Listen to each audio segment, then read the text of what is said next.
Deixa eu ver se a gente já chegou. Acho que sim, chegamos. Estamos ao vivo. Boa. Alô, alô, sejam muito bem-vindos. Estão me escutando bem? O áudio tá bom? Eu mudei aqui algumas configurações do microfone, tô com medo de ficar ruim, mas espero que esteja bom. Alô, alô, eu sou o Vinícius Félix, sejam bem-vindos a mais um Telefonemas, nosso podcast de bate-papo, de conversa, de trocar uma ideia. Olha, ó, já chegaram buzinando. Muito legal. É assim mesmo, que é a conversa em casa, né? A ligação antes da pandemia, né? Antes de virar moda e essa coisa de videochamada e tal. A gente vai fazer aqui sempre à distância, porque é o nosso jeito de conversar, trazer mais gente para trocar uma ideia. E hoje aqui, para variar, uma convidada muito especial, Jade Lobo. Ai, Jade, cadê? Eu separei aqui as informações da Jade para não errar, né? Doutorando em Antropologia e Relações Étnico-Raciais. Tô olhando aqui a bio dela do Twitter, né? Editora da revista Odu, autora do livro Racismo e Patriarcado como Sistema Internacional, também autora de um livro sobre o Haiti, né, sobre os imigrantes, né, aliás, as pessoas que vêm para o Brasil, né, não é imigrantes a palavra, né? Não me permita que eu me enrole, vamos deixar a Jade falar por ela, que ela vai falar melhor do que eu. Jade, seja muito bem-vinda. Boa noite. Desculpa pela buzina, tava com o áudio ligado, mas é isso, né? Faz parte. Pode deixar ligado aí o tempo todo que a gente tem que capturar essa emoção do ao vivo. Ao vivo é a coisa, quem sabe faz ao vivo. Então, boa noite, Ô, louco, gente. meu. Eu sou Jade, sou baiana, do interior da Bahia, Ilhéus. Eu sou doutoranda em Antropologia. Trabalho com comunidades tradicionais, a gente costuma falar, né? Comunidades no circuito aldeia, quilombo, favela, terreiro. Essa é a base, né, do nosso trabalho, principalmente na revista Odu, que você citou, né? Antes da revista. A revista Odu foi lançada esse livro, esse ano. Foi lançada esse ano, começo desse ano, e a gente está divulgando bastante no Twitter, conta com a participação de várias pessoas super especiais. E sim, eu também sou autora do livro Para Além da Imigração Haitiana, então a palavra é imigrantes. Não, eu viajei porque, aliás, quem tá vendo ao vivo, nosso atraso foi porque deu um problema aqui que nunca dá com a minha câmera e eu tinha todos os links separados, assim. Aí eu tive que fechar, eu perdi todos os links. Agora que eu tô abrindo eles aqui de novo, os links da Jade, para ir me lembrando dos assuntos. E é verdade, é um livro sobre a imigração haitiana. Isso. Para além da imigração haitiana. Para além da imigração haitiana, isso. Racismo e patriarcado como sistema internacional.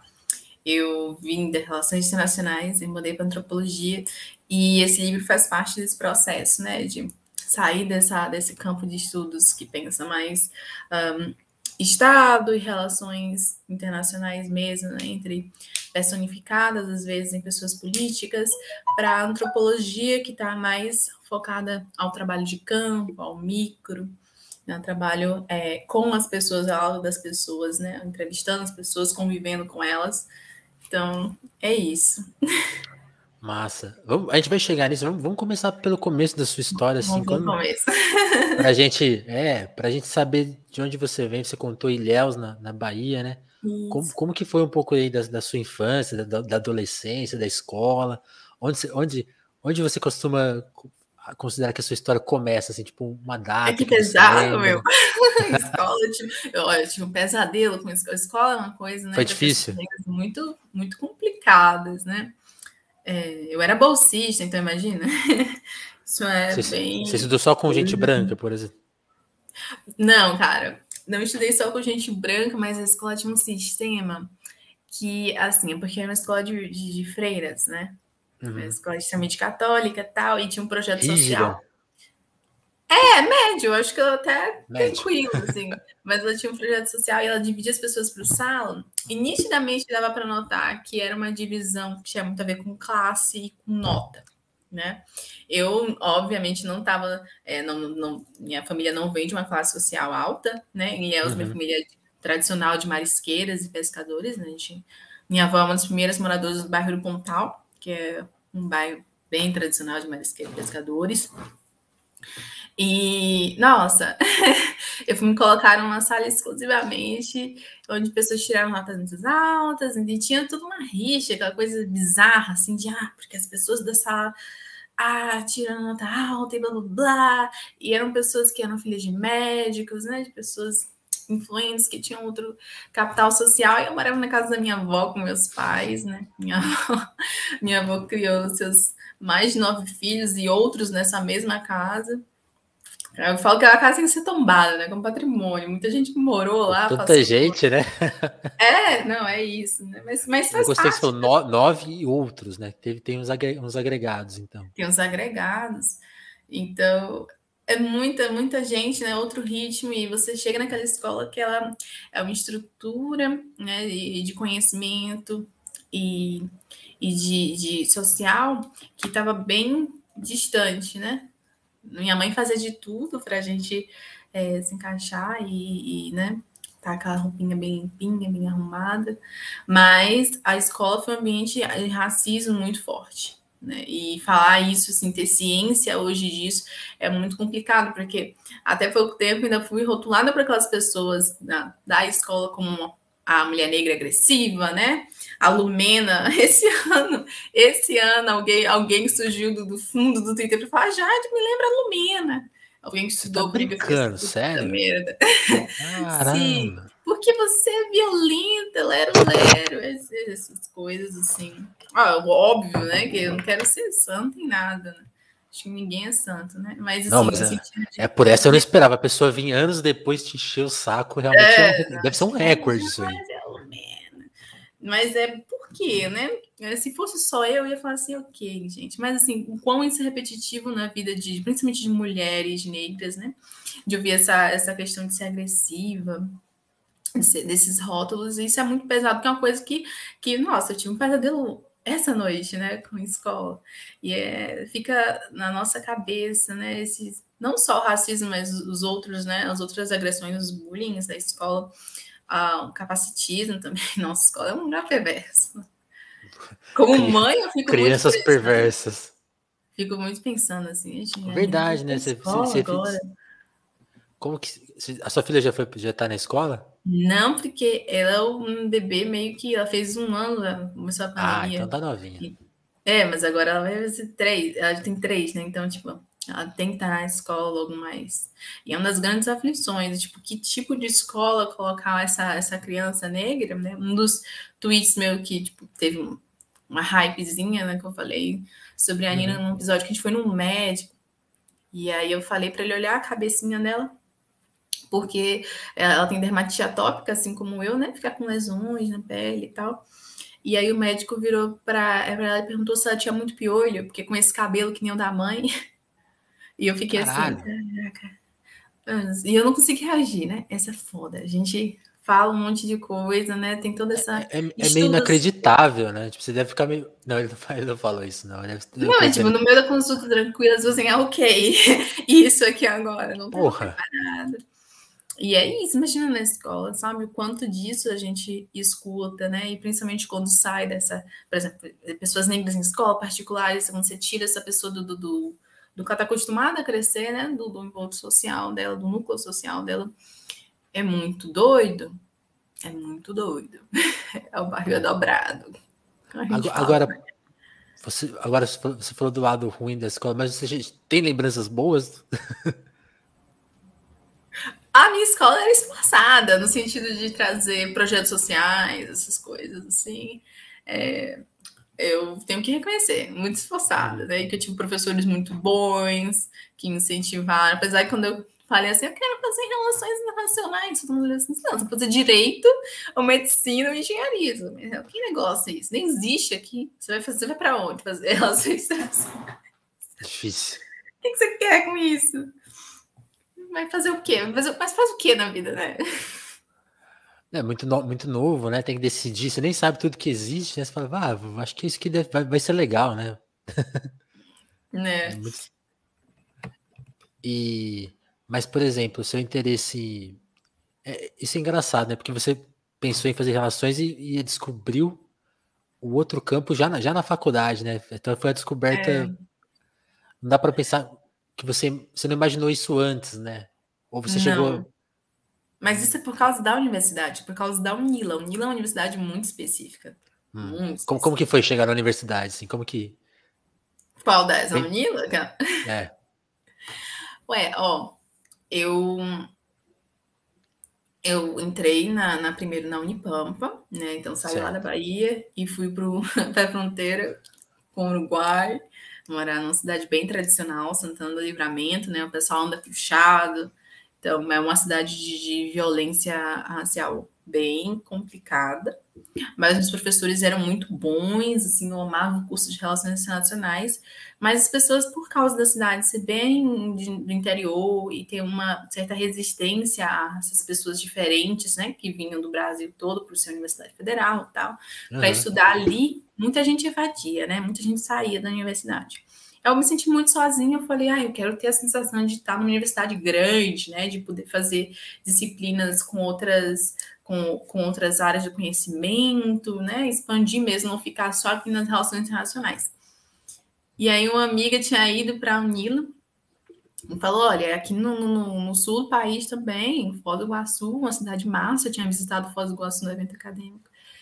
E a universidade é meio que apaixonante, né? A UNILA é a Universidade Federal da Integração Latino-Americana, então você tem estudantes de toda a América Latina e Caribe, você tem uns estudantes haitianos em peso lá, Que né? legal. E Outra agora perspectiva, né? não, nossa, você sai total, você, numa das matérias, por exemplo, as matérias obrigatórias, né, Fundamentos na América Latina, para qualquer, você pode fazer medicina, antropologia, é obrigatório, espanhol é obrigatório também, Importante isso. não, e aí você tem uma noção, né, de América Latina, de contexto político muito massa, e você faz essas aulas com várias áreas do conhecimento, então é super massa, me colocou em outro lugar, e aí eu avancei bastante, né, eu tive professores maravilhosos, foi a primeira vez que eu tive professores negros, né, e na antropologia eu não tive professor negro em nenhum outro lugar, eu sou rodada de universidade, né, Você foi atrás, né? Tipo, deixa eu ver eu como fui que se tem atrás, eu mesmo. achei eles lá, eu falei, que bom. Que a Ângela Maria de Souza é uma professora maravilhosa, trabalha com o movimento hip hop, né? Eu nem sabia que dava para estudar movimento hip hop. Tipo, nossa, ela está estudando algo que eu conheço, né? E também o professor Valdemir, que trabalha com masculinidade negra, né? Dentro das periferias. E, nossa, super massa. E aí eu expandi meus horizontes, né? E aí eu conheci a comunidade haitiana, que é muito forte, né, na Ali, UNILA, né? e aí foi quando eu comecei a estudar, né, sobre imigração haitiana no oeste do Paraná, e o que é que gerou essa imigração, e aí voltou as relações internacionais, né, foi quando eu lembrei do tudo que eu estudei nas RI, eu sentia muito falta de uma crítica racial dentro das relações internacionais, né. Então, você tem uma crítica marxista e tal, mas assim, o que trazia o aspecto da raça, né, nos conflitos, né, das relações internacionais e nas próprias dinâmicas, eu não tinha encontrado muita literatura. Claro, você tem o Said com né, orientalismo, que é super importante e tudo mais, mas além dele, né, de ser essa influência entre as RI, de Aham. teórico das RI, senti muita falta, principalmente quando se analisa o Brasil, né? No contexto da análise do Brasil, especificamente, que eu estou falando. Então, você estava falando sobre essas pessoas do mundo, no sistema mundo, sem estar ao lado dessas pessoas, necessariamente sem ouvir, sem nunca ter ido nesses lugares. E isso me incomodava, porque na antropologia é exatamente o oposto. Você vai nas comunidades, você preferencialmente vive com essas comunidades, com essas pessoas, né? E você Sim. relata o que essas pessoas estão dizendo e como elas entendem a política, a vida, a família, enfim. Muito bom. Para quem ainda não entendeu, assim, resumindo, a Jade passou pela Universidade Federal do Pampa, pela UNILA, né, que é da integração latino-americana, fez o mestrado dela, aí voltou para a Bahia, né, para a Universidade Federal Isso. da Bahia, e agora no doutorado é em Santa Catarina de novo, né? Eu falei, Então, eu sou ó, Roberta. tá subindo e descendo aí pelo Brasil. Mas você falou, Jade, você falou da escola, né? Você falou num aspecto meio pesado, né? Daquela questão. Mas ainda pensando assim, em inspirações, você falou do movimento hip hop, quando você ficou surpresa, pô, que massa, né? A pessoa estudando uma coisa que você falou, né? Que você conhecia e tal. Nessa sua época de criança e adolescência também, que você falou, pô, a escola era um espaço difícil. Em que lugares você se encontrava? Que coisas que te atraíam, que você gostava, assim? Que hoje você até pode encontrar relações com o que você faz ou não, né? Você fala, tipo, nossa, eu fazia uma coisa nada a ver, sei lá. O que você Nossa, lembra disso, dessa pergunta época? difícil. Eu tava na escola católica, gente. Uma escola católica. Não, mas era muito boa, assim, no quesito de estudo, a minha escola era incrível, né? Mas Ela, perguntei até o que você fazia fora da escola, né? né, fora da escola, eu frequentava a igreja bastante, né? Bastante mesmo, assim, na adolescência ainda. Eu fiz a cheguei a fazer Enel, que essas coisas você faz. Mas eu não fiz a crisma, né? Que era aquela coisa, mas você tem que fazer crisma. Eu falei, não, nem Uhum. acredito direito nas coisas, para. Sabe? Estou aqui, Rompeu. calma, mas eu acho que a minha pegada, sei lá, espiritual não é essa. Mas até a adolescência eu estava muito presente na igreja e também fazendo, trabalhando em projetos sociais, né? Então, na época, eu fazia parte do Interact, que é um grupo de jovens do Rotary, que é essa grande ONG e tal, e que, claro, faz parte do sistema ONU, que é toda a minha crítica no livro, basicamente é isso. Mas, assim, foi onde eu comecei, né? Foi onde eu comecei a fazer pequenos trabalhos em Já era uma comunidade. antropóloga, assim, estava estudando lá para criticar na frente. Olha, eu vou usar essa desculpa. Não, mas assim, a gente tem que entender, assim, que algumas instituições são super importantes no agir aqui agora, né? Claro Sim. que isso coloca, por exemplo, no caso do Haiti, né, coloca comunidades em ciclo de dependência e que faz com que elas também não consigam ter esse processo de luta por dependência, né, processo de busca de uma democracia, né, que foi mais ou menos um argumento utilizado para colocar o exército, a MINUSTA, no Haiti, né, de que o Haiti estava com uma instabilidade que precisa ser pacificado. E você tinha uma comunidade em busca de uma instabilidade política, ou seja, você tinha pessoas na rua em movimentação, né? Você tinha crime. Tinha crime. Bom, no Brasil também, que estava liderando a MINUSTA, né? Uma das Né? coisas que eu mais ouvia das comunidades Nessa haitianas. democracia maravilhosa. Eu não entendo porque vocês estão no meu país para pacificar, sendo que vocês têm aqui, vocês têm só que essa favela aqui, vocês têm a mesma, a gente tem a mesma coisa, né? Mesma coisa. Assim, por que vocês estão lá para pacificar meu país, né? E então, foi uma coisa que eu ouvia bastante, mas assim, a gente tem que reconhecer também que essas organizações, elas também fazem parte e são importantes, né? Eu comecei nela, comecei na igreja, e de uma certa forma, no livro, né, eu faço essa ida a uma instituição que cuidava, né, das mulheres haitianas lá, e que tinha problemas, mas também estava ali, pelo menos, dando esse primeiro passo para mulheres que não sabiam falar português, estavam completamente sozinhas, que muitas vezes eram deixadas no Brasil por companheiros que iam embora, deixadas com filho, né, sem saber voltar, sem saber se comunicar. Então, algumas instituições, elas também fazem parte desse processo, né? E às vezes é muito Claro. lugar onde a gente começa em lugares bem esquisitos, às vezes, né? Sim, né? Porque a gente tá é aquela coisa, né? Tá informação o tempo todo, né? E você foi mudando, foi aprendendo. E é louco isso, porque você chegou no seu assunto quase por acaso, né? Foi essas escolhas leves da vida que faz a gente. Por exemplo, o meu mestrado. O mestrado foi sobre maternidade negra. E também foi muito por acaso, né? Tipo, eu não sabia que estava grávida, eu estava grávida na minha formatura já, eu não sabia, fui descobrir quando eu tinha feito a prova do mestrado. Eu fiz a prova do mestrado, passei, tipo, bicho, tô grávida. E agora? E agora? E olha só, eu não tinha orientador, assim, não conseguia ninguém para me orientar. Eu estava passando, já ia dar um mês. Eu falei assim, cara, não consigo ninguém para orientar, porque meu trabalho. Você tinha pessoas trabalhando excelentemente com raça e com gênero, mas não necessariamente com o que eu estava querendo trabalhar, que era mulheres negras na música da Bahia. Né? Eu queria fazer uma crítica Que a. legal. Eu queria fazer uma crítica mais ou menos assim, pensando a dificuldade grandes mulheres aparecerem como protagonistas do axé e de, enfim, diversos outros ritmos, né?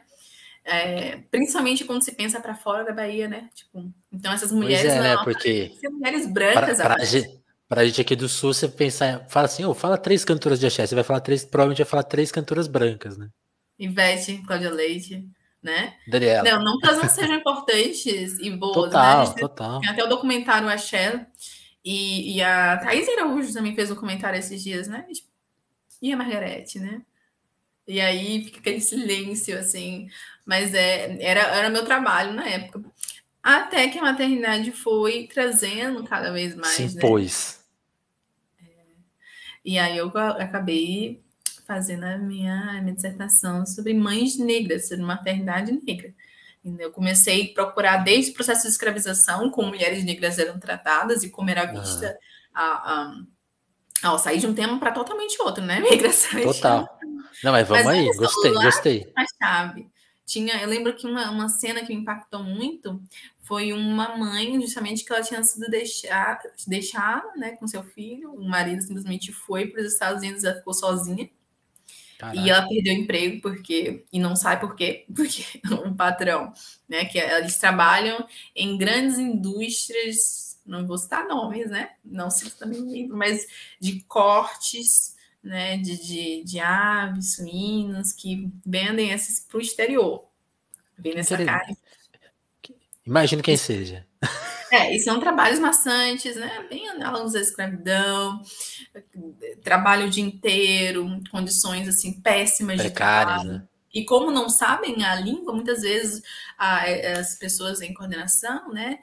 Uma das queixas que eu vi era davam água com sal, dizia que era remédio, sabe? Esse tipo de coisa. E isso ocorria muito com as mulheres, né? Que não sabiam muito a língua, não sabiam o português.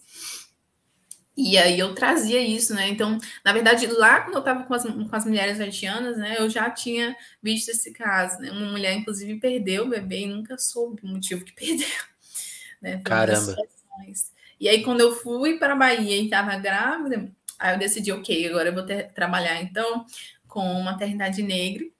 E eu, olha, novamente, eu trabalhei com um núcleo espírita que fazia um trabalho com mulheres na periferia de Ilhéus, né? Então eles davam, olha só, davam um kit, né? E aulas sobre, enfim, massagens no bebê e cuidados com a criança, né? E a pessoa ganhava um enxoval completo, com banheirinha, tudo, mas era obrigatório participar dessas reuniões, dessas reuniões onde explicavam como cuidar com criança. Vixe, aí Complicado, fazer começava a várias. doutrinação. Não necessariamente ao espiritismo, mas assim, de como essa coisa meio de como deve ser cuidado, né? E Aham. essa suposição que a outra pessoa não sabe cuidar também. Né? Essa suposição logo de cara. Mas não é a crítica Entendi central o ponto, entendi. do meu trabalho, né? Não era. Era justamente entender as dificuldades que as mulheres enfrentam, né, no seu dia a dia e, enfim, com relação aos seus companheiros. Eu vou desde trabalhar, enfim, tráfico de drogas, né, e maternidade negra, porque tinha casos de mães que falavam assim, olha, meu bebê, né, cresceu com o pai embalando bala. E ele falava, é bala que eu tô embalando, né? E aí a polícia chegar em casa. Então, todas essas histórias são narradas em capítulos, cada mulher tem o seu capítulo e ela narra essas histórias, né? E aí eu vou fazendo esse cruzamento com o contexto político e histórico do Brasil, né? Sim. Quais são as leis, né? As criminalizações, como isso impacta a vida dessas mulheres. Você chegou a encontrar personagens, uma coisa que eu já ouvi falar, assim, pessoas que o filho nasce e cresce na prisão já, né, por exemplo. Essa mesma moça falava, meu filho aprendeu a andar, enfim, visitando o pai. E são... eu foquei bastante nessa situação, né, de por que essas mulheres não conseguem ser assistidas, às vezes, pela Lei Maria da Penha, e, né, justamente lidar com a polícia e com o Estado, que muitas vezes significa opressão, é muito difícil, né? E as mulheres eram frequentemente desacreditadas como mulher de bandido. Então você não pode falar nada, né? Você não tem direito a denunciar que o cara tá te batendo e Sim. coisas do tipo. E também o próprio fim dessa lei que prescreve que a pessoa, se ela continuar e fazer certas coisas, ela vai ser presa, encarceramento como fim, e não outras medidas. Então, o encarceramento, no final das coisas, era uma coisa que trazia atenção, né? Então, falar de maternidade negra, eu não tinha como não falar sobre, fazer uma crítica ao encarceramento em massa, né? Fazer uma crítica à própria prisão, né? Ao encarceramento. Sim. Era uma coisa muito, muito constante. E é uma grande dificuldade. Então, eu tinha relatos de uma das grandes... eu vou falar personagens porque os nomes são fictícios, né? Mas ela, na verdade, é a minha amiga, né? A Amanda, ela vai contando a história. São bem reais. Quê? São fictícios, os nomes são fictícios, mas as histórias são bem reais, né? Não, as histórias são reais, são histórias do dia a dia, né? E aí ela chega e fala que o cara, né? O pai das crianças, ele era extremamente violento, falava que ela ia comer pedra, se recusava a oferecer, né, ajuda alimentícia, pensão. Mas ela o tempo inteiro cuidava com ele, assim. Ela falava, Jade, eu me preocupo muito com ele. Porque outro dia, né, ele tá agora vendendo... Ele tá vendendo alguma coisa de comida, assim, geladinho e tal. Mas eu tenho medo porque... Eu tenho medo que a polícia ache que ele é um bandido e prenda ele, coisas do tipo. Então, elas tinham medo o tempo inteiro de ele não pode ir até ali para vender, não pode ir até o centro, porque eu tenho medo que peguem ele e façam X coisa. E então, o carceramento não era o fim, a solução para essa situação, né? Para a situação da ausência paterna. E no final das contas, ele gastava dinheiro, e quando você analisar a situação, né? Ele gastava o dinheiro que ele ganhava com drogas. Mas por quê? Porque ele estava completamente exausto de um sistema onde ele arduamente tentava trabalhar e não conseguia. Então, a gente está falando de precarização do trabalho, né? De adoecimento mental. Deixa eu só... tá certo, correto. Entendi. Não, eu tava vendo o volume do meu microfone. Inclusive, quem tá no chat, se tiver muito diferente áudio, vocês me avisem. Caramba. Eu ainda não li, né? Eu vi que tá no seu... Eu já separei aqui o Dropbox para ler, né? Que eu vi que você usa até o verso do Brown, né? Sobre a mãe dele para abrir o trabalho, né? Sim, nossa. Eu fui defender minha tese ouvindo Negro Drama, assim. Daria um filme, uma negra e uma criança... Porque eu sou mãe solo também. Então, é umas situações, nasceu justamente de eu te perguntar, você se enxerga um pouco ali naquele verso, né? Nossa, completamente. Eu naquele verso, nossa. Sabe? Porque é justamente isso, né? Você se sente sozinha. Não, eu fiquei grávida fazendo as disciplinas do mestrado sozinha, andando, subindo ali as ladeiras de Salvador com um barrigão, carregando compra, sabe? E eu via as mulheres brancas grávidas sendo tratadas como uma deusa, né? E aí eu fui buscar por que isso, né? Que as mulheres negras elas estavam fabricando os próximos pessoas para se trabalhar, né? Antigamente, as próximas pessoas a serem escravizadas, né? Então, as mulheres negras tinham o seu valor dependendo da capacidade de gerar novas pessoas a serem escravizadas, né? Enquanto mulheres brancas elas passaram por essa coisa da mãe delicada, né? Que foi uma nova coisa sagrada, né? Isso foi uma coisa novecentista, né? Que antes a mulher era vista como... Todas as mulheres eram vistas como impuras.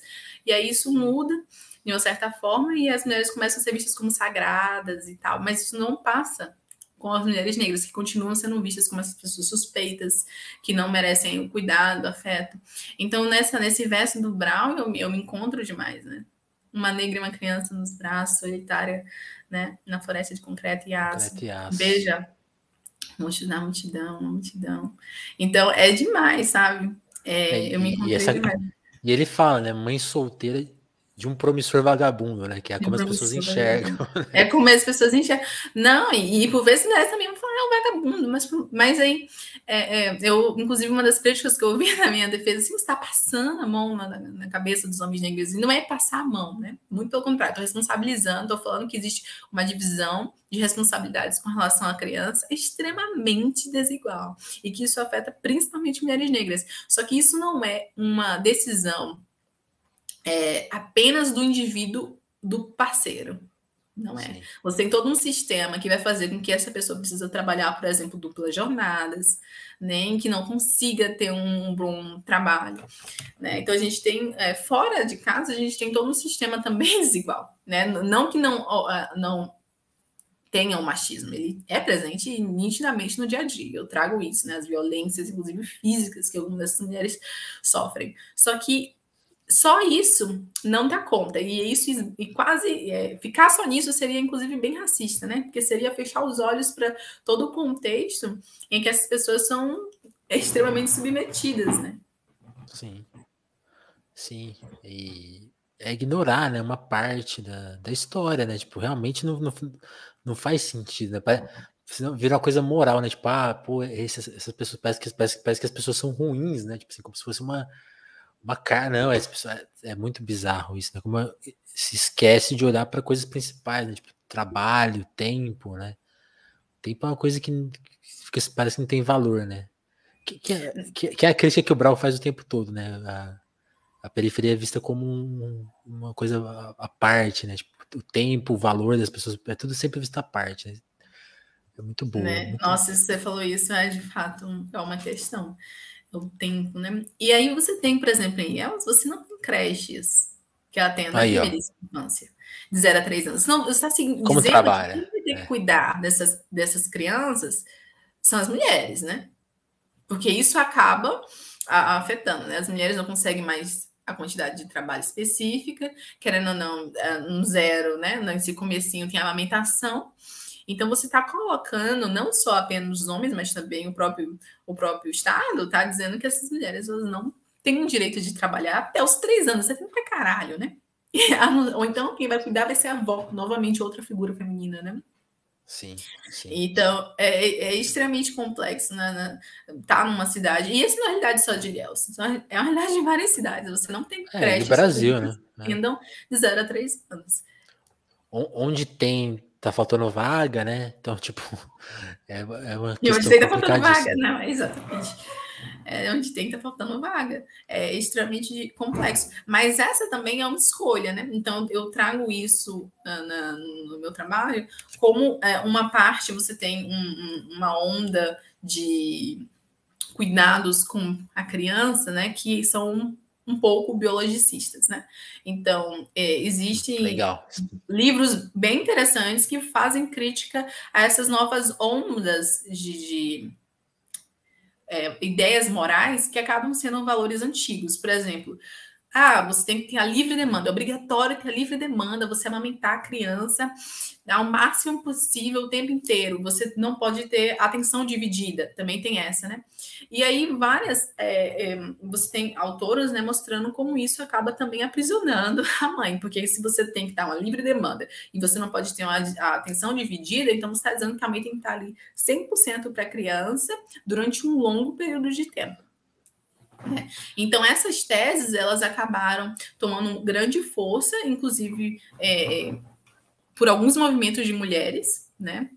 E isso no Ocidente, essas teses, esses grupos e rodas de mães, e que acabam sendo bastante classistas e racistas, né? Porque quem são as mulheres que conseguem não dar essa atenção dividida, né? Parece que é um defeito, né? Isso, essas teses se tornam políticas públicas mais tarde, né? Então, em um livro A Mãe e o Conflito, a autora vai justamente apontar isso, né? De como essas teses elas significam menos políticas para creches, porque a criança precisa ficar com a mãe, senão ela pode se tornar uma péssima criança. Perigo para o Estado, né? Exatamente, ela pode se tornar um perigo para o Estado, então tem que ficar exclusivamente com a mãe. E isso acaba tirando a escolha daquelas que não podem escolher. Nossa, então... e é foda porque isso assim, traz vários, como que fala, várias camadas, né, tipo assim, porque isso tá vira política pública, mas tá, tipo, sei lá, no nosso imaginário, né, então, tipo, vai carregar culpa, vai carregar Culpa várias cristã. coisas, né? Tipo, e é louco, né? Eu sinto que isso é muito atrelado ao consumo, né? Tipo, produtos que se criam e comportamentos e se vende muito, né? Realmente, agora que você falou, eu fiquei pensando, pô, essa é a visão unânime, né? Tipo assim, é difícil ver uma visão crítica, tipo, não, por que que não se divide? Por que que ela não precisa, né, ocupar essa... Não, e essa E é uma autora, ela vai criação, fazer, porra. ela vai analisar os modelos, né? Modelos de países onde você tem, por exemplo, a licença maternidade maior e modelos de países onde você tem a licença maternidade menor. E aí, bom, que aparentemente você pensa, a licença maternidade maior, né, de anos e coisas do tipo, seria melhor para a mulher. Mas acontece que as mulheres acabam tendo empregos apenas em instituições públicas, né, do Estado, e não conseguindo cargos muito altos por causa disso, né? Então, de novo, a estrutura machista, enfim, impede que as mulheres cheguem a certo lugar. E nas que as mulheres, por vezes, alternam, né, conseguem, passam essa responsabilidade para o companheiro, para outra pessoa, de estar com a criança e de tirar o leite e tudo mais, vamos dizer assim, comunidades mais flexíveis, né? Você tem mulheres conseguindo entrar nesses cargos, né, ocupar esses lugares. Então, esse é um tema muito polêmico, porque agora a gente está numa onda muito grande, né, de colocar a mãe e bebê no centro de vários debates, mas a forma com que isso é feito precisa ser pensado com bastante responsabilidade, né? Importante. E ver se essas ciências são reais, né? Então, a autora, ela traz diversas vezes como você tem um problema real, né? Porque afeta políticas públicas, e como alguma dessas teses, como da atenção dividida, ela nasce de preceitos racistas, preceitos as pesquisas foram fundadas, né, analisando as comunidades de forma que essas crianças que não tiveram tanta atenção, elas se tornaram marginais, né? Então, quem são essas crianças, na verdade? Qual outro contexto, além da maternidade e tal, essas crianças estavam inseridas? E aí que está uma grande problemática de levar algumas dessas teorias a ferro e fogo, né? Pô, E que esquecer o interessante. contexto racial e de classe, né, em que elas foram feitas. Oh, nossa, muito interessante isso aí. E vou te falar, eu nunca tinha ouvido muito falar sobre isso. Eu acho que tem que urgente esse debate. Ó. Vamos fazer então o maternidades negras bombar mais, hein? A Jade tem que contar isso aí pro mundo. Porque é uma denúncia. Eu tenho só citar de quem é o livro que eu tô falando, né? É bom deixar referência, né? Porque, enfim, podcast, as pessoas podem ouvir depois, né? É da Badinter, né? Ela é uma autora bem massa para trabalhar com isso. Mas, de fato, né? Tem até uma autora que ela trabalha com dispositivo do amor, eu uso bastante, ela tem uma leitura de Foucault bastante legal para falar, né, sobre a influência desses dispositivos na formação, dispositivo do amor na mulher, dispositivo da virilidade, enfim, no homem.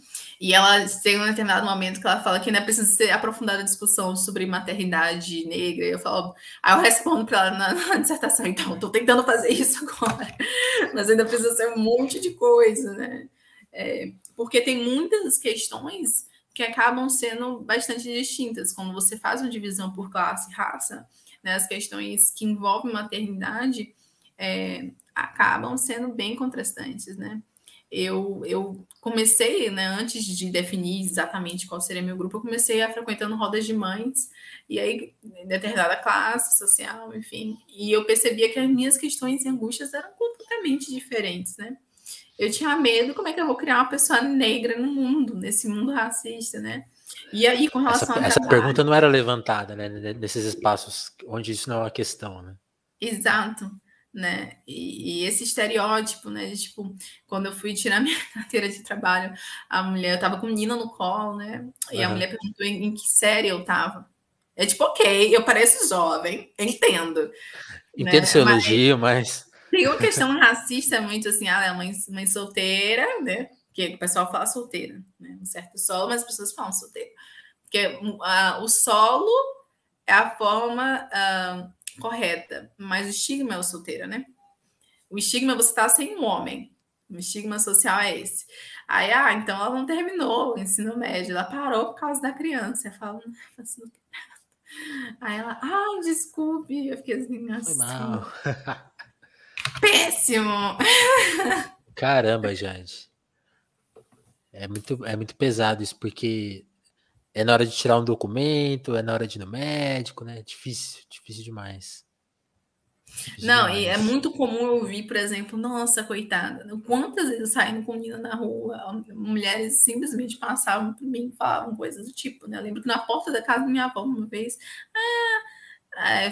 tinha um conhecido, estava conversando com ela, essa aqui é a minha sobrinha Minha dela. neta Assim, aí. nossa, coitada. Eu fiquei assim, Caramba. mulher! Ô, você falou alto, você reparou que você falou alto aí? Porra. Sabe? É muito essa coisa de, mulher negra, sabe? Com filho, sozinha, nossa. Cara, sabe? Já tem esse estigma da mulher de que acabou com a vida porque não tá com o homem, mas quando você é negra, tipo, você é praticamente o óbvio, né? O que se espera. Você não vai conseguir. E eu ouvia diversas vezes, você sabe que sua vida vai ser extremamente difícil, agora você não vai conseguir, né? Eu ouvia diversas vezes isso. E aí, na verdade, a Nina recentralizou minha vida, né? Eu fiz meu campo levando ela para estar nesses espaços. Eu participei, entrei no Demais. grupo de Sementinha como mãe, frequentando cada uma dessas aulas de formação, né? E depois levei Nina para as aulas e eu fazia as entrevistas com ela no colo, né? E depois eu fiz todas as viagens para apresentar meu trabalho em congresso antes da Com ela, pandemia né? com Nina de meses. Eu viajei ônibus, pegava ônibus para ir para ela. Ou seja, ela já tem mestrado também, né? Tão A Nina tem jovem. mestrado e já doutoranda. Doutora, né? Ela tá te acompanhando no doutorado também, né? Então, já é uma Ela acompanha. doutora. O seu doutorado, assim, já tem uma. Você falou dessa pesquisa específica, qual que é a pesquisa do doutorado? É outro assunto? É É outro perto? assunto Tá longe? completamente diferente. Já é outro assunto completamente diferente. Eu não sei se eu vou continuar com ele. Eu acabei de qualificar um projeto, mas eu não sei se eu vou continuar. É jovem, né? É porque é muito difícil, né? Eu não tenho bolsa, a gente está passando por essa situação num país terrível de cortes de bolsa, né? Estão acabando com a educação no nosso Importante país. falar isso. Como que é? Você passa no doutorado e aí não tem grana para pesquisa? Explica pra gente que, assim, que não tá por dentro. Não tá rolando grana quase para ninguém. E quem Certo. tinha bolsa, às vezes, enfim, a gente sempre soube, né, que atrasa o pagamento, mas está bem difícil para todo mundo, assim. Na verdade, as pessoas que fazem pós-graduação, né, algumas pessoas conseguem bolsa, geralmente isso é por nota ou por vulnerabilidade, né, então fazem um cálculo em algumas instituições, algumas é só por nota, mas o que acontece é que não tem um ajuste há muito tempo. Então, o valor que se recebe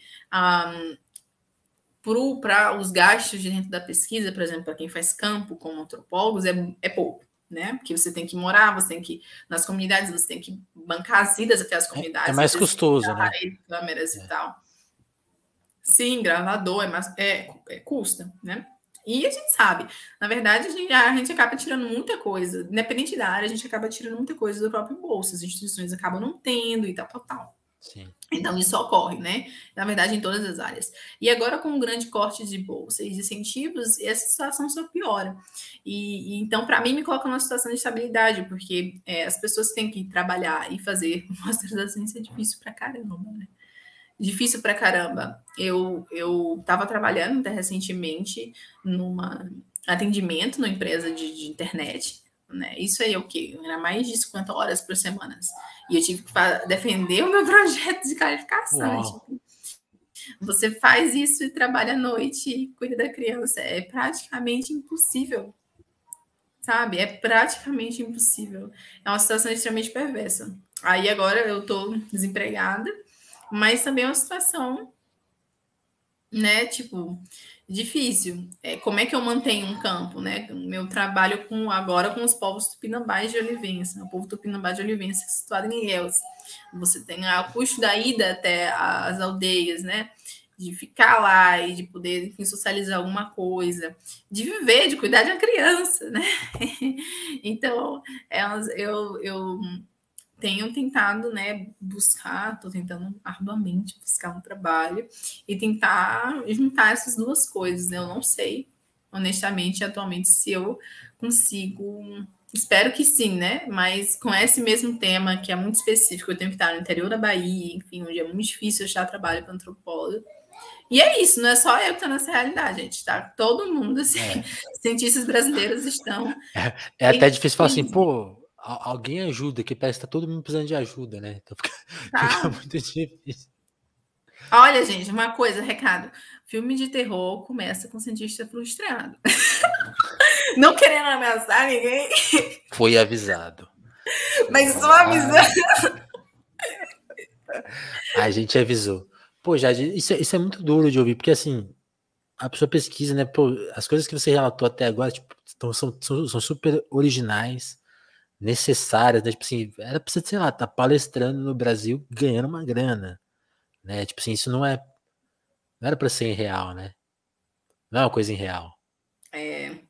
Mas, e é um pouco complicado, assim, pra gente também, porque com as redes sociais você tem pessoas, né, falando, às vezes, de determinado assunto, de determinados assuntos, no plural, e você tem essa formação, e você passou por essa formação, e você às vezes não consegue irritar, porque a internet, a gente tem essa ilusão de que todo mundo consegue chegar lá, todo mundo vai irritar, e vai conseguir seguidores e tal.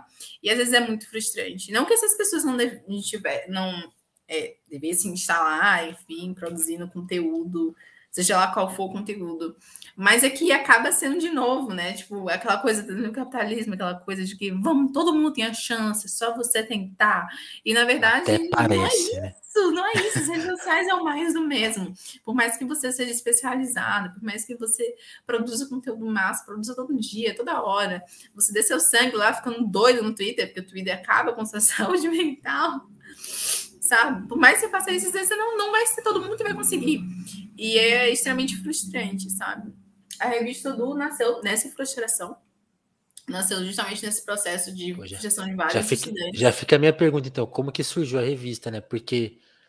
nessa frustração, foi frustração, mais de frustração. A gente tinha um ciclo de cursos na UFBA. Antes de você contar, eu só posso te contar uma partezinha minha, que o telefonemas veio muito disso, assim, eu falei, nossa, é impossível comunicar com as pessoas, eu vou fazer outro canto, né? Pra, tipo assim, aqui a gente tem 1 hora para falar, pode falar o que quiser, não tem essa pressão, né? E vamos aí, né? Tipo, eu me identifiquei com a coisa dessa frustração, mas retoma já, te cortei. Não, de mas graça, é isso. Assim. Eu acho que muita gente se identificou nesse processo.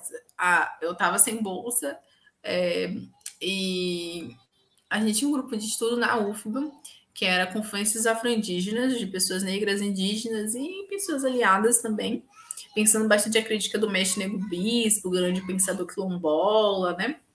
E, enfim, a gente tinha contato com ele, já tinha participado de alguns eventos, e a gente começou a se reunir durante a pandemia online, né? E a gente criou o ciclo de cursos, acabou bombando, ninguém esperava que tivesse tantas pessoas assistindo, e com mestres e mestras, né, do Brasil e do Benin, a gente começou com um ciclo de cursos. Uau. E era um curso de extensão, e eu fui a professora convidada, né, uma das professoras convidadas. Mas a gente percebeu que sozinha as aulas na internet, elas não davam conta da necessidade de trabalhar assuntos dessas comunidades dentro da sala de aula, não apenas da universidade, mas também das escolas. Muitos professores assistiam a gente do ensino básico, né? E aí a gente produziu material, né? A gente tentou, né, o prêmio lá da Lei Aldir Blanc. Se liga nessa capa, que linda. É uma pedra da Chapada Diamantina imensa, que nosso artista, o Arthur, fez, e ele fez com cores de pedras extraídas de lá também. Ele consultou, né, enfim, o Babalaô e esses, para vir cada um desses signos, né, que compõem a nossa revista. Mas é isso, né? E nasceu mais ou menos de estudantes que perceberam que, enfim, o que a gente estava fazendo não estava à conta, ainda estava muito no virtual e tal, no teórico. E a gente queria reunir esses mestres assinando matérias em próprio nome, né, ou em colaboração, falando Sim. sobre sua própria comunidade. Então, a gente trouxe esses mestres para dentro das revistas e artistas, lideranças, né? Cacique, a Cacica Valdelícia, né? Cacica Mulher, uma das primeiras cacicas mulheres do Brasil, cantores famosos como Mateus Aleluia. Esse quadro do final aqui é de um artista do Benin, o Azebabá, é o rei dos feiticeiros do Benin. É Que todo em demais. português, uma tela gigante do Benin, e a gente trouxe o manto Tupinambá, com a Célia Tupinambá, quem fez o manto, falando sobre ele. E a ideia era justamente isso, né? Tipo, esses estudantes se conectarem com suas comunidades e, junto de suas comunidades, começarem a trazer esses textos. A revista é distribuída gratuitamente em aldeias, quilombos e terreiros, e também alguns professores que atuam na escola pública do Brasil todo, e no Benin também. A gente também está com a distribuição no Chile, agora a gente chegou no Chile. Uau, que demais. A gente está pensando em traduzir a revista para o espanhol, espero que dê certo. De fato, o financiamento é zero, a gente não tem. E também rola comprar por R$ 50, né? É um Isso, valor ainda tem a venda da justíssimo para revista, que é o que uma ajuda a gente revista a bonita tentar dessa, né? Vou até colocar traduzir aqui ela. para quem quiser comprar. Tem um link aí, eu vou deixar o link na descrição, tem nos comentários para quem está vendo ao vivo. Ó, 50 e dá para mandar o Pix, hein? Tranquilão de comprar, hein?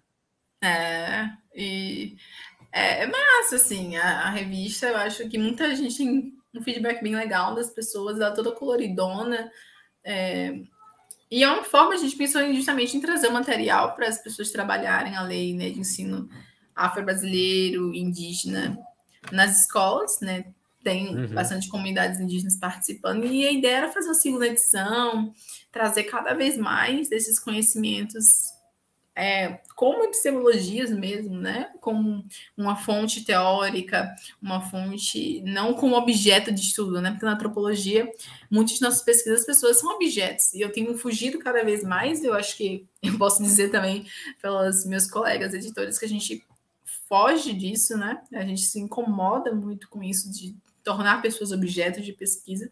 E a gente queria falar ao lado dessas pessoas, né? Que é, na verdade, das comunidades de onde a gente vem, que a gente participa. Então, a gente está falando ao lado dessas pessoas e tornando esses conhecimentos, né, colocando numa luta epistemológica, né, na verdade, colocando esses conhecimentos de igual para igual, mostrando a riqueza e complexidade desses conhecimentos. Nossa, demais isso. Eu ainda não conseguia pegar a revista, né? Mas eu tava vendo um vídeo dela e aí tinha um pedacinho assim do texto do Mateus Aleluia, né? Ele falando de faculdade, assim, achei super interessante, né? Como você pode contar várias histórias dessa revista, mas, por exemplo, o Mateus, que eu acho que talvez mais gente conheça, né? Por ter os Chico são muito populares, né? E ele ficou muito popular recentemente, as pessoas acho que descobriram ele, né? Tipo assim, teve esse momento, né? De quem não conhecia descobriu agora, porque ele foi, assim, colocaram, sabe quando a pessoa tá lá e todo mundo põe no lugar certo, finalmente? Acontece, às vezes isso demora a acontecer. Demorou. Demorou, né? Mas com ele rolou. Então, como que, por exemplo, ele, assim, porque eu gostei muito dessa técnica que vocês usaram. O texto é dele, é a partir de uma entrevista, né? Mas ele também cuidou do texto final, né? Achei muito legal esse processo. Como que. Ele editou o texto dele e ele Então, falou: né? publique Eu gostei assim. disso. Não mude nada, nenhuma vírgula. Falei, ok. Mas Deus Aleluia é massa porque ele é a incorporação daquilo que a gente queria trazer como conceito, né? A Leda Martins, que é uma grande intelectual brasileira, trabalha com oralitura, que é a rasura da linguagem pela fala oral, falada, né? E por essas performances. E então, a nossa revista ela não tem uma gramática formal. Ela, na verdade, a Demais. gente escreve a forma falada. E isso, Mateus Aleluia, ele pede, inclusive, insiste que a gente não traga a outra forma, né? Então tem pontos de exclamação, assim, sequência, é a ênfase, é a performance do texto, a performance da fala, e ela está presente, incorporada no texto dele, né? Eu falei, essa entrevista começa com eu falando de Angola, né? Que ele morou um tempo em Angola, no projeto Calunga e tal. Acho que eu falei o nome certo, é esse no projeto, né? E aí ele falou, Eu falei, que você estava em Angola. Ele falou, mas eu não estava em Angola. Eu estou em Angola. Não é só porque eu saí de Angola que eu não deixo de estar lá. Eu estou em vários lugares. E a música é isso. A música você está em vários lugares ao mesmo tempo. E você transborda, você viaja nisso tudo. E aí ele fala do afro-barroco, que é a coisa mais linda dele. Falando, gente, já foi uma honra. Isso aí eu me arrepio. Né? E ele falando do afro-barroco, né, que ele fala que a cultura, né, de cachoeira, né, principalmente a cultura baiana, mas principalmente de cachoeira, ela é afro-barroca. O barro, porque o barro vem da terra, né? E ele fala, porque a Pangeia foi generosa, porque senão seria tudo África. Seria uma coisa só. Então, aí ele fala que o afro-barroco é uma coisa inacabada e que ela está sustentada na cultura indígena, que é a nossa cultura primordial, né? E o barroco, ele não é o barroco da Europa, que remete à Europa. Ele é outra coisa, ele é o barroco nosso, né? Da forma com que ele foi trazido e executado aqui. E é linda, é uma coisa assim, é de extrema complexidade e me deixa triste, né, que ele esteja sendo reconhecido da forma que ele merece. E eu ainda acho que não é tanto, ainda acho que merece mais. Não, Ele foi um totalmente. dos primeiros músicos, né, a inserir os ritmos de terreiro na música. O Chico antes de São Mateus, era um grupo que tocava mais bolero. Ele traz os ritmos do candomblé para dentro da música brasileira. Então a gente está falando que não teria grandes cantores que a gente tem hoje em dia que traz esses ritmos e mistura esses ritmos se não fosse os Chico anos lá, São Mateus Aleluia, fazendo isso. Ele foi um dos primeiros, né? Então ele é importantíssimo para a música brasileira, é importantíssimo para a construção de pensamento do que é o Brasil e do que são ritmos, do que é música. Ele falando, né, como que ele tem uma formação harmônica na vida dele, porque ele acordava com o sino das igrejas, né, mas à noite eram os batuques dos terreiros, então você tinha uma formação harmônica e o Chico Antes foi essa mistura toda. Sim, ele fala isso, né? Até no Amarelo, documentário do Emicida, ele aparece falando justamente disso, né? A gente ia pro terreiro e acordava com o sino da igreja que reprimia o terreiro. E aquilo tudo fazia sentido ali, né? E aquilo tudo é o afro-barroco, no final das contas. E não é romantização, ele não faz uma romantização da mistura. Muito pelo contrário, ele está bem ciente dos processos em que foram. Mas, assim, como não é suave, a delicadeza, né, dele compreender como esse processo está presente na música e no dia a dia das pessoas, sabe? Que é muito doido. É muito bom, muito bem feito, muito bem pensado. Ô, Jade, uma questão, talvez, que eu não sei elaborar. Você, por exemplo, você falou da questão da oralidade e tal, e também tem esse conhecimento não escrito, né? E você, sendo acadêmica, né, você tem também contato muito com essa coisa do escrito, né? Que geralmente é muito europeia e tal, né? Como que é esses dois universos, assim, e a sua compreensão? Você percebeu esse problema cedo? Você foi sacando depois? Como que foi entender essa questão, assim? Porque é uma coisa que às vezes passa batido por muita gente, né? Tipo, parece que aquilo ali é a verdade universal, que tá nos livros, né? Isso não é é bem difícil. assim. Na antropologia, eu acho que a gente tem um pouco mais de abertura, apesar de eu criticar bastante a antropologia, entender o seu passado colonial, que ainda é muito presente e tal. Uhum. Mas na antropologia, eu trabalho agora com cosmopolíticas, que são políticas que vão além do que é tido como tradicional, né? Então, pensando em entidades, pensando mais que humanos, que também estão presentes na política e na compreensão da vida de diversos povos, né? Eles pensam, alguns povos pensam políticas encadeadas com mais que humanos, que não são apenas, vamos dizer assim, não dá nem falar que são seres vivos, não vivos, seres encantados e etc. Né? Total. Então, eu trabalho com isso, então tenho uma sensibilidade muito grande na antropologia para permitir com que eu traga uma escrita sensível. E eu tenho tentado fazer isso, principalmente agora na tese, porque eu acho que eu escrevi sobre coisas muito duras no começo, né? Então, trazer esse rigor acadêmico, essas inúmeras fontes, né? Incansavelmente trazendo fonte, tentando provar algo, né?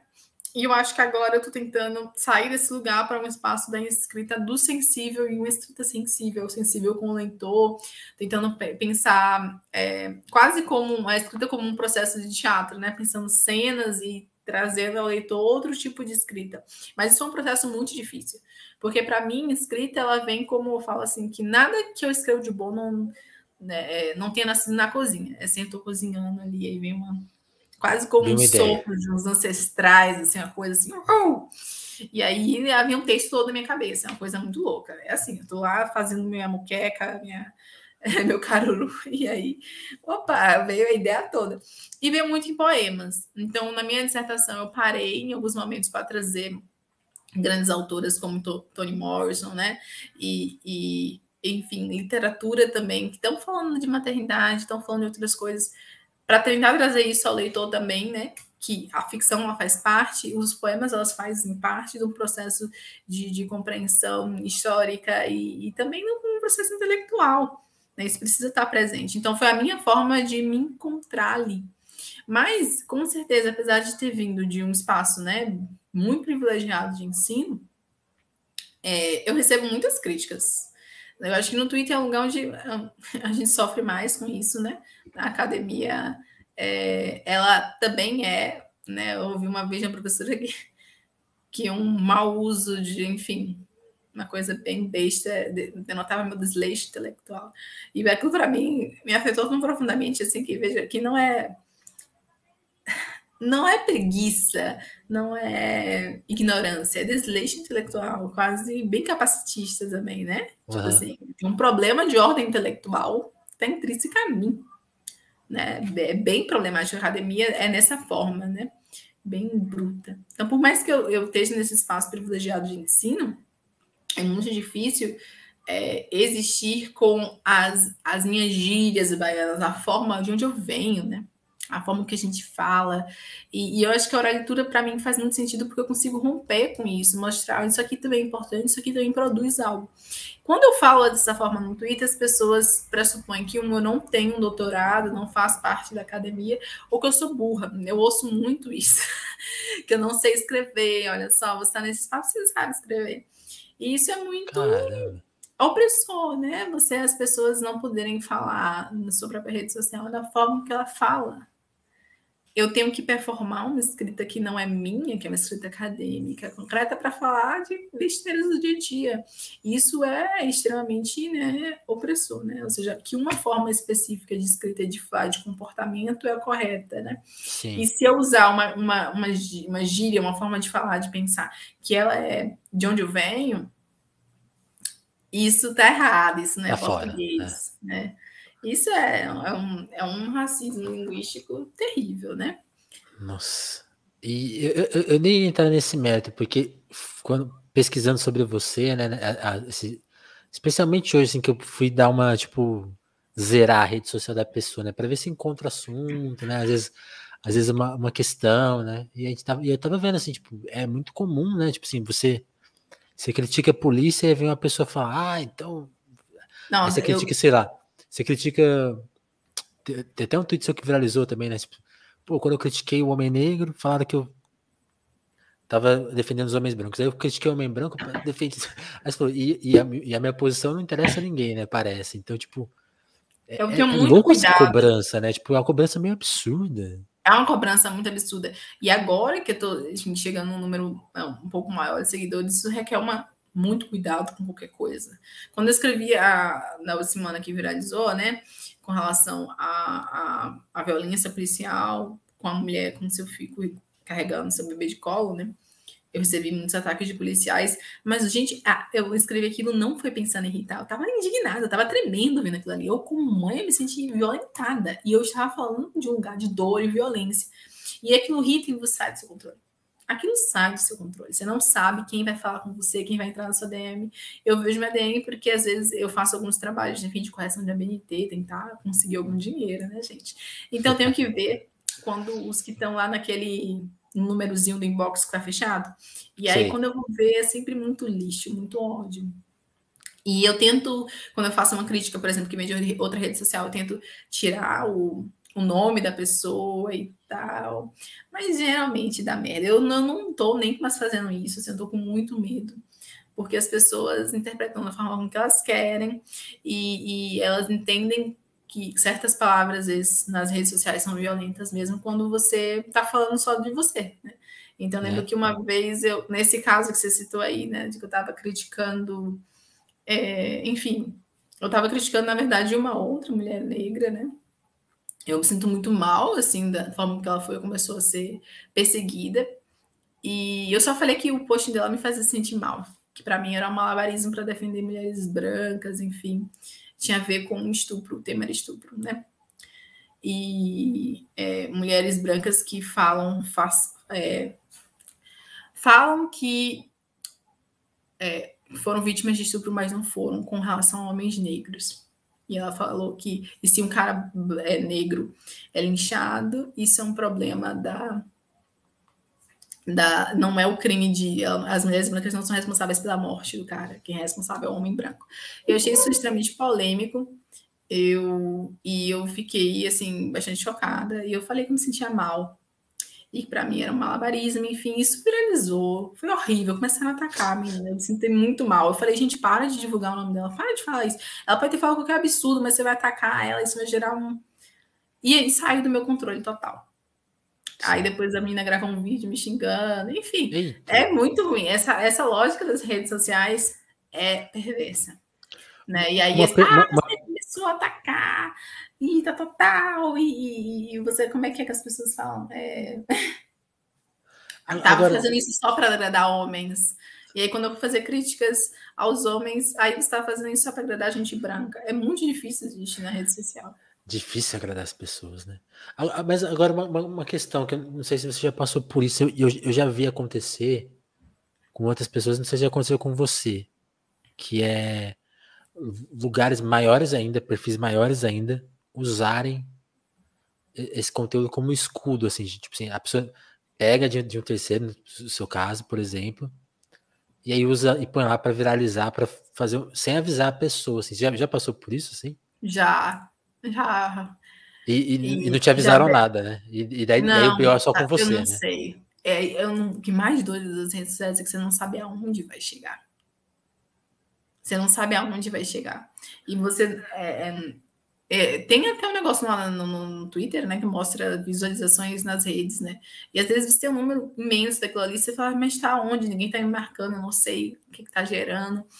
Isso dá um medo, né? Porque isso são discussões fora da sua tela, você não sabe o que vai gerar o ódio que vai gerar aquilo ali. E no final é isso, a rede social é um ambiente muito difícil de existir.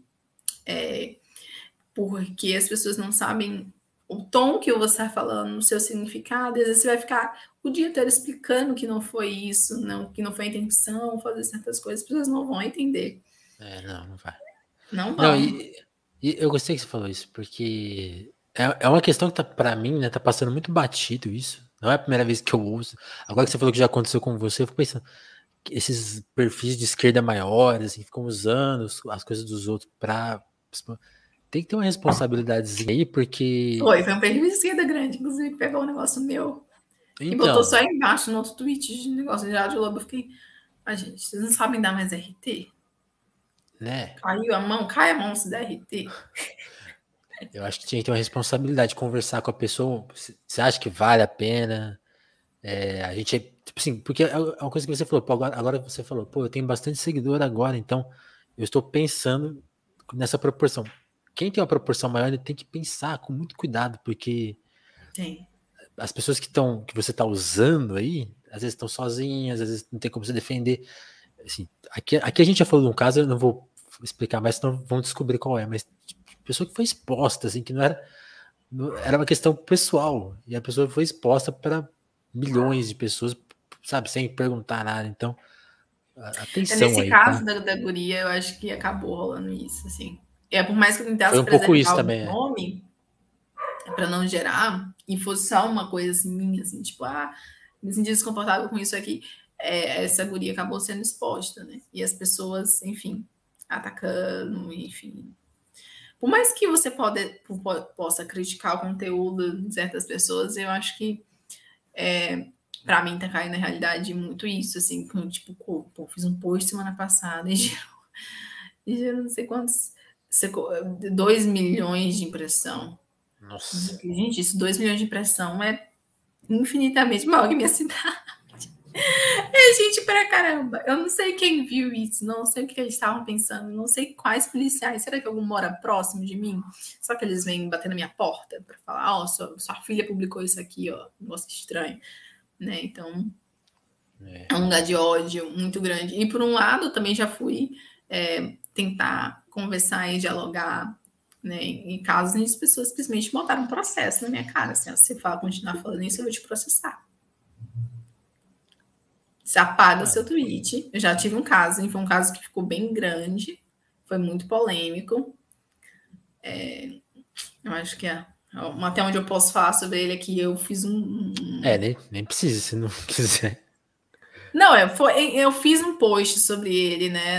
Acho que no site Mundo Negro tem um texto meu falando sobre a questão do tesão nos caras do Capitólio. Que aí pra mim foi absurdo, né? Que algumas gurias ditas feministas falaram que estavam com tesão nos supremacistas. E eu falei, quem tem tesão supremacista é outro, né? E aí, enfim, não gostaram. E isso gerou, assim, a gente falando, né, cara, se você não apagar esse tweet, eu vou te processar. Gente, eu não tava sabendo disso, não. Caramba. Não, mas isso ocorre com uma certa frequência bizarra nas redes sociais. Bizarro. Caramba, Jade. É uma forma de silenciamento muito pesado, muito pesado. Não, isso é uma coisa que eu vejo acontecendo muito, e sabe o que é engraçado, né? Pra usar essa expressão, só acontece com mulher, né? Tipo assim, pessoas que tem com você, com outras pessoas que tem gente que tem muita pesquisa séria, aí faz uma coisa assim errada no Twitter, montam em cima, né? É muito comum isso. Nunca vi nenhum homem passar por essa situação, assim. Então, né? É outro problema, né? Pois é. Não, mas é uma coisa de... Tem que ser muito cuidado. Eu acho que eu tenho que... Eu fico até pensando, a pessoa, nossa, mas você tem essa quantidade de seguidores, você poderia fazer, sei lá, um podcast, tentar ganhar dinheiro e blá, e fazer conteúdo. Eu fico assim, mas não sei até que ponto eu quero essa exposição. Eu realmente não sei até que ponto isso vai ser benéfico para mim e para as pessoas, né? Sim. Acho que são coisas diferentes, né? Acho que o seu trabalho tem uma outra consequência, né? E é o que você falou, tem esse lado meio perverso, né? Tipo assim, e também um pouco solitário, né? Acho que as pessoas acham que é tudo, pô, tem muito seguidor, deu tudo certo já, vai fazer uma propaganda. E o trabalho do pesquisador é muito outro, né? Acho que quem é profissional dessa área é o profissional dessa área, né? Não tem essa coisa de juntar as coisas, isso é meio, não conheço ninguém que tenha feito isso, sabe? É uma exceção, né? Mas as pessoas encaram como regra, né? Tipo, vai lá, faz aí, é fácil. Não, você tem grandes coisas que são pesquisadores que são... Tipo, né, por exemplo, a Jamila Ribeiro, a Coutirene, são pessoas, mas são pessoas que, se elas dão qualquer passo em falso, nossa, explode a internet. E é isso, né? Viver com isso é muito difícil mesmo. Não estou falando que as pessoas não estão erradas, tá? Pessoas que estão ouvintes. Não estou falando que as pessoas são sempre corretas, mas o que eu acho que é necessário, sim, cuidar de que são seres humanos, no final das contas. Sim. E Jade, é aquela coisa, geralmente é desproporcional, né? Geralmente é muito proporcional quando é mulheres, né? Eu tava falando isso com relação a álcool esses dias, né? A discussão do alcoolismo e tal. Gente, é muito massa, mas tem um monte de homens e é difícil ver as pessoas, de fato, criticando esses homens, os movimentos e tal, também ativistas fazendo campanha de álcool. Vocês vão criticar sempre mais um peso bem diferente das mulheres. E aí o foda é que às vezes está fazendo uma crítica de boas, mas por ser mulher, toma uma proporção na rede social, assim, aí começa a xingar, né? Começam a ameaçar de morte. Eu queria que ela tivesse morta. Muitas pessoas falam isso na facilidade no Twitter, que me assusta. Eu queria que fulano tivesse morta. Para mim, poderia estar morto. Né? E a pessoa lê isso, é muito perverso. Eu não consigo imaginar isso, assim. Mas vamos tentar mudar. A nossa conversa foi para um lado que a gente não espera. Bege, meu vamos falar de coisa. A gente falou de coisas tão legais como a revista, né? E Mas é isso, eu acho, né, Jade? Agora você está encaminhando a sua outra pesquisa. Vamos arrumar, então.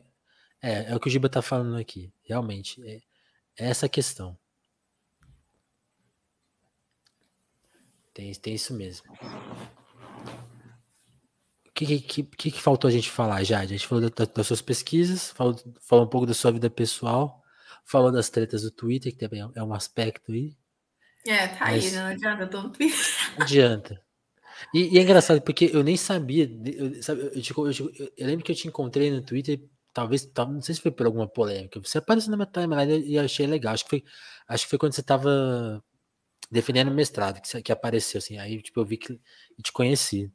E é engraçado, porque agora que você tá falando das polêmicas, tipo, essa da bebida, eu lembro de ver na época. Mas eu não comecei a te seguir nessa, mas eu lembro que eu falei, a Jade Eu tem apareci polêmica. um tanto de polêmicas. E muitas delas eu me arrependo. Honestamente, não vale a pena a sua saúde. Nossa. Porque você pode estar dizendo uma coisa assim, não gostei, nossa, gente, foi ruim isso aí. E a pessoa tomar e dar um RT numa potência nisso, sabe? Tipo, essa Mas pessoa é ridícula, essa eu não pessoa tem que sei, morrer. eu Sabe? vou E te você falar só uma técnica aí, não sei se você já sabe, às vezes você já até sabe, mas o silenciar. segredo, não, muito pior que silenciar. Depois que o negócio estourou, você vai lá e apaga, assim, você deixa as pessoas furiosas. Porque a gente tem aqui, Não não disse sei se nada, você, pô. Cadê? é, Aí, mas o print é eterno. não, tudo bem, mas você apaga, porque eu acho que tem essa coisa, as pessoas não esperam por isso, assim, a gente tem um colega aqui, né, no Crise, que é uma dissidência, né, do Telefonemas, uma parte, né, uma outra sala do Telefonemas, e o Thiago faz muito isso, o Thiago polemiza, escreve lá as coisas dele, aí as pessoas começam a responder ele, aí a coisa às vezes esquenta muito, ele começa a ser xingado, aí ele vai lá e apaga tudo. E aí aquilo some, assim, é muito engraçado, porque tem um comportamento nosso de rede social que, tipo assim, é quase o do jogo, assim, a pessoa nem tá brigando com a Jade, ela tá viciada em ficar dando RT, ganhando like, Isso, subir. isso. Não, E a coisa mas que você assim, o falou é problema não é nem me quase dar hate, secundária. porque eu respondo muito na paz. Hoje em dia a pessoa fala assim, nossa, esse negócio do policial mesmo, fala, você não sabe de nada, você é burro. Eu falei, tá bom, tá ok, amor, fica na paz, tá bom? Sabe, Já é uma vez vieram umas. pra mim e falaram assim, você deve ter um trabalho de merda, ganhar nada. Eu falei, que trabalho de merda? Nem tem, é pior ainda. É horrível, é Meu amigo, eu decadente. sou desempregado. É decadente, é péssimo, mas valeu aí. O Valeu problema é aí quando as pela pessoas estão força. concordando que não curtiram algo, mas ela simplesmente entra num modo, tipo assim, de agressivo. Isso que é foda. E aí não tem como você controlar a pessoa, né? Eu e ela não curtimos X coisa. Mas essa pessoa entra no modo violento, né? Falam coisas que ela não diriam ao vivo. E acho que isso, para mim, que é o que mais dói no Twitter. Assim, às vezes você faz uma coisa assim, ai, não gosto de X coisa, achei que X falou uma merda. Aí a pessoa vai lá e fala que quer matar X. Aí você fica assim, calma, não foi isso que eu disse. E aí, Porra. porque você criou esse post, você é responsável por isso, e não as pessoas que falaram aquilo. Isso, eu acho que para mim esse é a dificuldade, assim, a dificuldade nessa dinâmica. Muito bom. Muito bom, assim, tipo, caramba, né? É bom, acho que analisar isso. Esse que é o negócio. Assim, Mas o problema é o Twitter. O problema é o Twitter. O Twitter é uma rede feita para alimentar polêmicas. E a gente fica lá, né? E a Vou, gente fica vou lá. deletar meu Twitter hoje. Não, brincando. Mentira, não vai nada. Vai nada, a gente é Vai estar viciado. muito com o Instagram? Não, agora já, agora eu lembrei de uma história. Eu preciso te contar isso, porque eu não me meto muito em polêmica. E é engraçado, quando eu escrevo coisas, ninguém briga comigo. Por isso que eu tô te falando que é desproporcional. Porque eu nunca ouvi essas coisas que você ouviu, e eu imagino que às vezes, com certeza eu já falei alguma coisa que irritou as pessoas, mas não é engraçado isso. Só que é uma coisa que é engraçada. Talvez eu esteja me comportando mal nas redes sociais, porque esses dias eu compartilhei uma coisa que eu não concordava. Sem querer, assim. Depois me soou como um teste, assim. Era uma coisa muito absurda. Aí eu compartilhei no Stories, assim, nem era Twitter. E era uma coisa que eu nem concordava, assim, mas eu achei engraçado o ponto da pessoa e postei. eu nunca recebi tanta resposta das pessoas, assim. E aí, quando eu divulgo aqui o telefone, eles falam, pô, gente, vai lá escutar, a Jade é muito legal, ela falou várias coisas legais. A repercussão não é igual. Então, a gente realmente tá viciado. Essa A maquininha gente tá mexe com viciado as em. pessoas. Porque A quando gente você. tá Se eu viciado. falar, pô, gente, eu falei com a Jade, nossa, mano, ela só falou absurdo. Vocês têm que ver a coisa que ela falou lá. Aí parece que vai dar muito certo. Olha que merda ela falou. Olha, Jade fala, tipo, sabe, tipo, Jade fala sobre coisas íntimas. Pronto. Jade é contra a maternidade, não sei o que. Aí ferrou, aí vão te atacar. Bafão.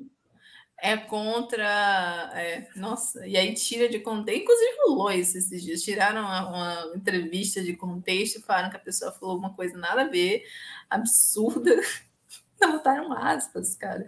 Aí todo mundo super acreditou. Eu acreditei, inclusive, e eu fiquei muito puta. E aí falaram: não, eu não falei isso. Isso foi uma Editado. edição bem mal feita. Né? Pô, E é verdade, verdade. Eu vi isso aí, verdade. Caramba. Mas aí, Jade, você falou das dificuldades de pesquisa, mas tem, por exemplo, a revista você já pensa numa segunda edição, falando de aí coisas foi uma boas, crítica. assim, o que que você tá planejando, assim, como que você tá tentando ocupar o seu tempo com, aí falando de coisas positivas, assim, pra gente encerrar o papo. Coisas positivas. No Brasil em 2021, que pergunta. Tá, vamos lá. Minha filha tá na aula de Parece, economia, que é muito massa. Não, gente, tá difícil. O Brasil tá difícil. Eu acabei de assistir o filme Marighella, então eu tô um pouco putz, impactada ainda. você gostou do filme? Gostei, né? Mas assim, eu sou uma pessoa sensível. E Não, é foda. Mas é isso, faz uma né? crítica aí pra gente. Não, não, não vou. Aí você vai conseguir uma linha perfeita. É, A polêmica. Imagina aí chegar lá nos atores do filme, eu tô fodida. não, Não, mas assim, eu melhor achei que não. foi necessário, achei bastante corajoso fazendo esse filme nessa época que a gente está vivendo, porque o que a gente está vivendo é sim um período de extrema censura, de extrema precarização, né? Então a gente já está vivendo muita coisa do que está aí. E é isso que dá uma sensação De de angústia, né? desespero, de angústia, desespero, de estar tá vendo esse passado, né? Tão presente e presente principalmente nas falas das pessoas que defendem esse governo. Isso, Sim. sabe? Aí você vê pessoas, inclusive, próximas, né? Eu acho que o coração de muitos brasileiros estão abalados, assim, que, pô, a pessoa negacionista, tipo, é da minha família, então é meu amigo e não quer tomar vacina e defende o Bolsonaro, mas é uma pessoa boa. Aí você fica assim, será? É uma pessoa boa? Porque é Onde que difícil, né? está o Você erro, assiste né? filme aí você fica assim, o que é que aconteceu, sabe? Tanto que a minha crítica ao filme foi justamente a coisa que Fala. me incomodou. Não, isso eu já falei, então se os atores e o Wagner não gostarem, já tá público. Mas que foi um pouco. Eu também gostei do filme, eu acho necessário, importante. A gente falou de personagens que ficam de canto na história brasileira. O Marighella é um, então é importante que as pessoas, pelo Claro. menos, pode até mencionar errado, mas menciona, porque é um começo para daqui a pouco ele começar a ser mencionado certo. Melhor do que não ser falado. Mas uma coisa que eu fico pensando é isso, tipo assim, nesse período complicado, um cara imaginativo como ele, a gente só vê o ocaso, né, do sonho, assim, isso é uma coisa que me incomodou um pouco. Eu gostaria de ver uma coisa mais da imaginação dele, porque era um cara que tinha um projeto de país muito, muito amplo, né? Isso é uma coisa que o filme não pega, né? Pega só Mostrou justamente mais a tensão da hora, né? e essa coisa Foi mais que com uma narração de fatos e menos uma aprofundada. Eu também senti isso agora que você está falando.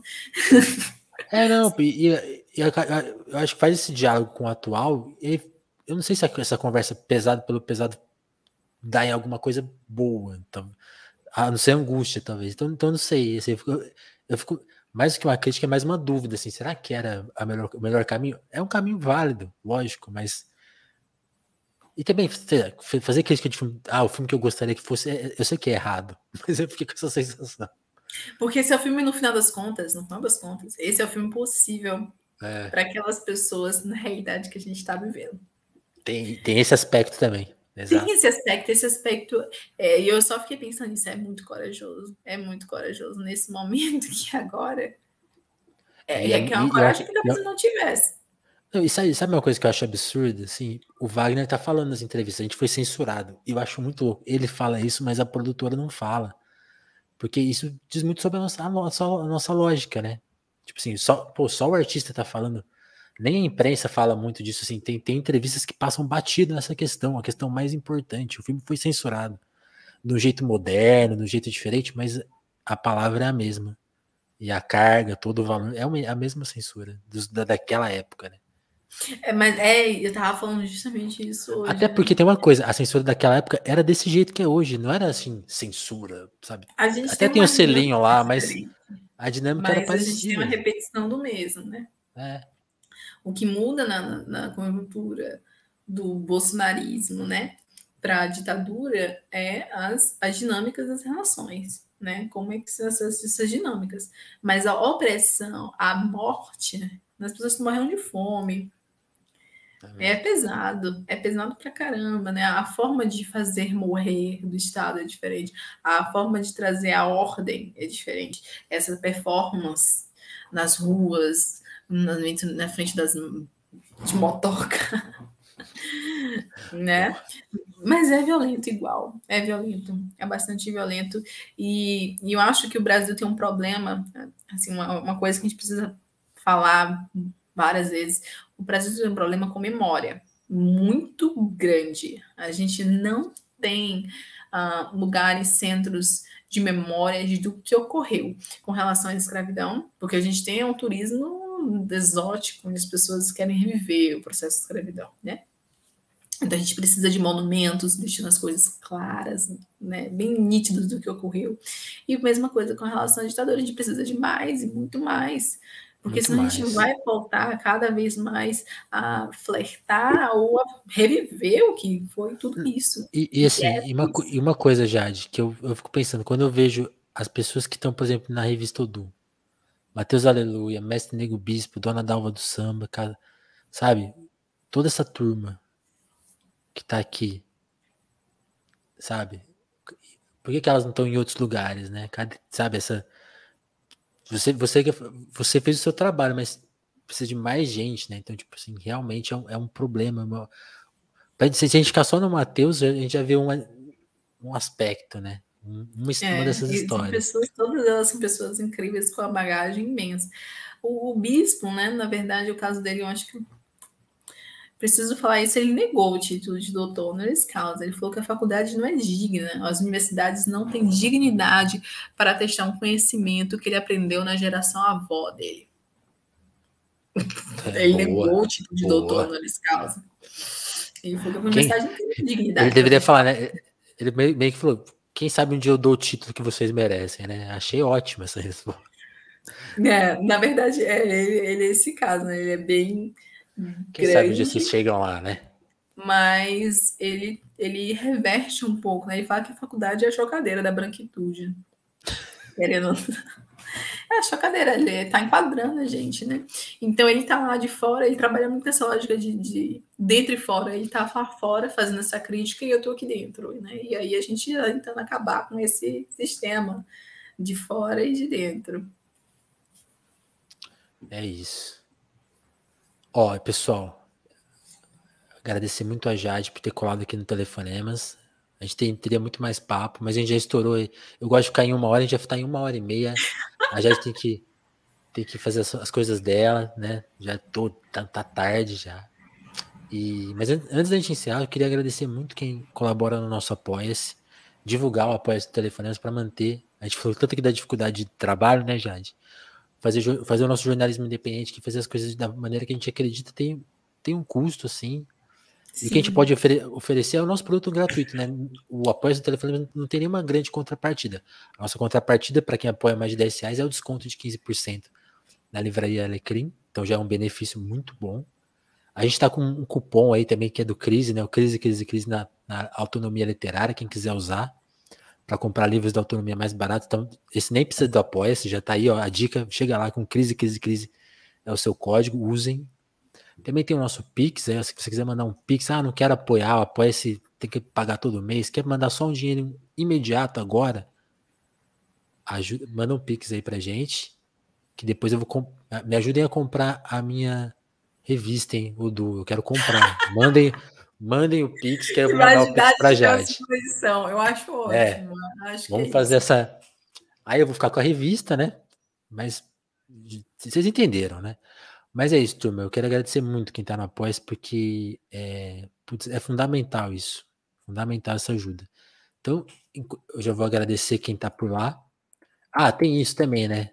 Um dos prêmios dos nossos apoiadores é ter seu nome toda vez, todo episódio, você é homenageado aqui pelo que você fez pela gente. A gente é muito grato. Então, quero agradecer, muito a Adriana Félix, André Camurça, Dagmar Pinheiro, Dalva Brandes, Douglas Vieira, Ismália Santos, Jéssica da Mata, Lívia Rossati, Romanelli, Sabrina Fernandes, Gabriel Nunes, Matheus Botelho, Tatiane Araújo, Pedro Duarte, o Eric Marlon, Diogo Burilho, Kleber Monte, Davidson Mati, Juan Borborema, Moara Juliana, Vitor Breda, Lucas Monteiro, Augusto Batista, Matheus Fonseca, Ana Martins, Thiago Benique, o Marcelo Pereira, o Guilherme Rui, Caio Teixeira, Vinícius Ramos e o Lucas Gomes. Também agradecer quem mandou sub pra gente, né? Porque como a gente tá na Twitch, é outra forma de pagar, de financiar o Telefonemas, é dar um sub pra gente e agradecer muito a Fran, que se reinscreveu aí, por mais um mês aí, Fran, muito obrigado. Agradecer o Ruben, que mandou uns bits aí pra gente, também outra forma de ajudar a gente, muito obrigado. O Aman, que participou aqui do chat, valeu, Aman,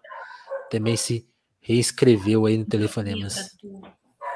Muito, muito, muito obrigado, turma. Então fica a minha dica aí, Pix, Twitch, o jeito que você, se quiser conversar com a gente por e-mail, quero te financiar com 10 mil reais, 50 mil, conversa, escreve pra mim.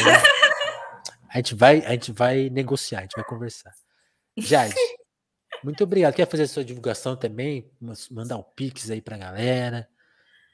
Gente, a revista do tá aí, né? Vocês podem Vou deixar o link da revista aí pra todo mundo. Façam esse processo, é Comprem. bom, a gente fica muito feliz, é o que vai financiar a nossa tradução para o espanhol, né? E aí você pode usar esse material também se você tiver alguma comunidade que você, enfim, queira presentear um terreiro, aldeia, quilombo, né? Aquilo que eu falei. Aí a gente pode entrar em contato no meu direct mesmo, a gente pode conversar, né? Sobre esse processo de doação, que a gente ainda está doando a revista dupla para esses lugares, gratuitamente, tá bom? Muito importante. Jade, brigadão, hein? Eu agradeço. Muito obrigada. Curtiu? Curti. Muito bom. Então é isso, turma. Agradecer mesmo. O Telefonemas volta aí a qualquer momento com outra conversa nota 10 como essa. Tá certo? E muito obrigado. Esse episódio daqui a pouco deve estar no Spotify, no Google Podcast, né? Lembrando, né? O Telefonemas está toda terça, quinta e sábado nas plataformas de áudio. No YouTube, daqui a pouco vai estar lá também, que eu já vou subir. E na Twitch a qualquer momento, para que as nossas gravações são em lives, né? Então, esse é o esquema do Telefonemas. Turma, muito obrigado, Jade. Obrigadão mais uma vez. Valeu. Beijo, tchau. Beijo, galera. Valeu.